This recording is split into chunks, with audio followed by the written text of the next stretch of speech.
Good morning, everyone. Thank you very much, Kim. Thank you, Mike. Thank you, Kirk. And it is such a pleasure to be here.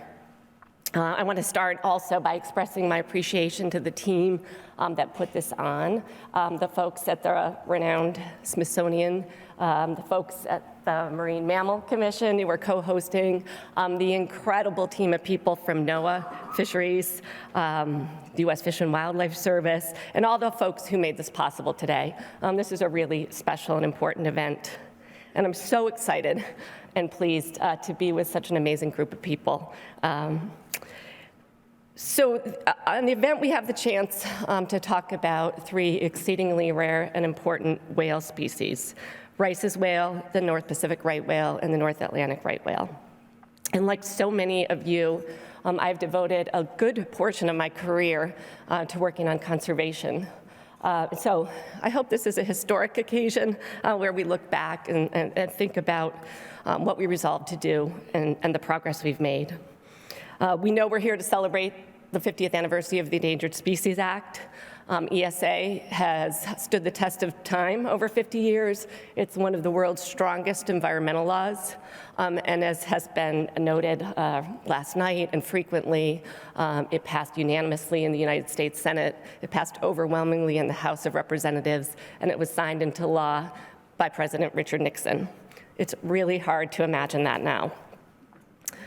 30 years ago, when I worked on the Senate Environment Public Works Committee, working for a Republican chairman who led the committee, John Chafee, we were also working in a bipartisan fashion with Senator Max Baucus from Montana, Harry Reid from Nevada. We were working with Secretary Bruce Babbitt, trying to reauthorize and strengthen the Endangered Species Act. Ultimately, that did not get enacted. But I think it's really important in this milestone anniversary to reflect on why we don't have more robust bipartisan support for ESA in the Congress. We had such a special event last night. As far as I know, there was one congressman there.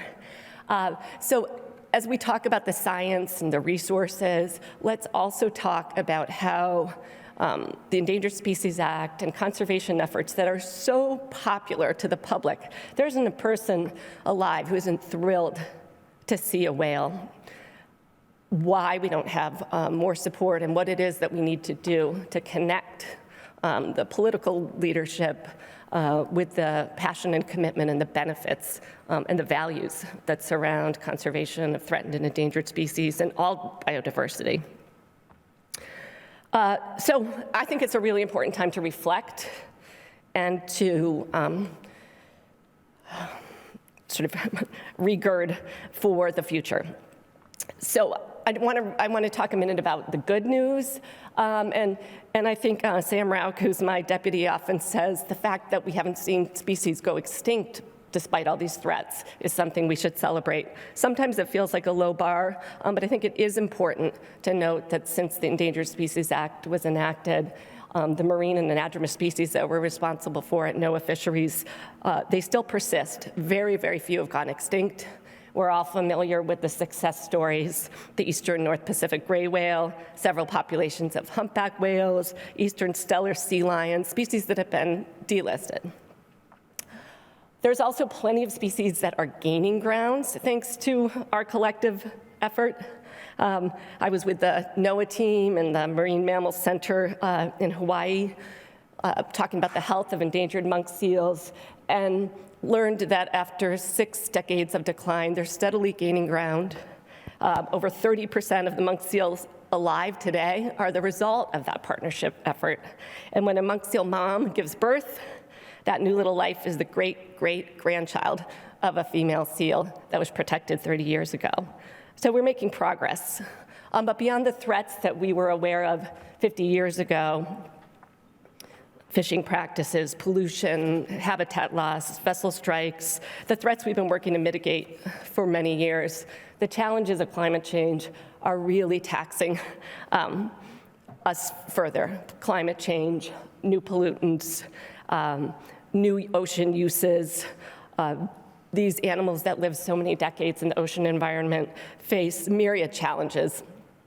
And the foundational laws and work of ESA that the U.S. Fish and Wildlife Service and NOAA Fisheries are responsible for are critical, as well as these partnerships and the resources that we all need. The public still stands strongly behind these efforts, and these are core values for Americans: protecting biodiversity, conservation of lands and waters. So speaking of Americans, I think the excitement around the Rice's whale is certainly palpable here at the Natural History Museum.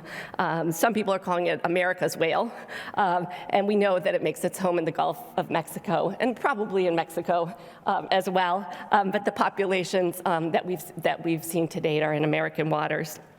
So we know there's far less than 100 individuals, and that this unique species is listed as endangered. And we're going to hear a whole lot more about the science and the excitement surrounding this Rice's whale. It's critically important that we learn more. And as we work to protect critical habitat and to mitigate threats, it's important to grow and share the science. So we've been busy at NOAA Fisheries on a number of actions for Rice's whale and the other species that we're here to talk about today. So let me go over just some recent examples. One, many of you have helped us promote our efforts to strengthen the vessel speed rule in the Atlantic coast to protect the North Atlantic right whale. So that is a proposed rule that's in progress. Kim and her team at the Office of Protected Resources are working very, very hard to finalize that rule. We had hoped this year. That would probably be optimistic, but we're doing everything we can to expand the geography and the timing of and the extent of the vessel speed restrictions to protect the North Atlantic right whales from vessel strikes. In regard to North Atlantic right whales, we're also investing a lot of funds and working with partners on research to improve monitoring. There was a monitoring workshop recently about tagging and what's possible to locate through satellites or other means North Atlantic right whales. We're investing in ropeless gear technology, vessel detection technology, and my hope is that the infusion of funds and interest will mean that we make significant strides over the next few years to protect North Atlantic right whales. In regard to Rice's whales, we have issued proposed critical habitat.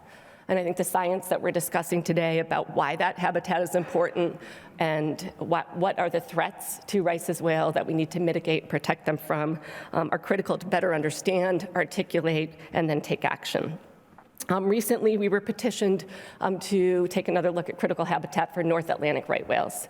North Pacific right whales, exceedingly rare species, and we're working on doing just that. We made a positive finding on that petition. So NOAA Fisheries is responsible for the protection of more than 160 endangered, threatened, and endangered marine and natural species. And I can't think of a more devoted, hardworking, impressive group of people. So I want to just say hats off to all the folks from NOAA Fisheries who are in the room.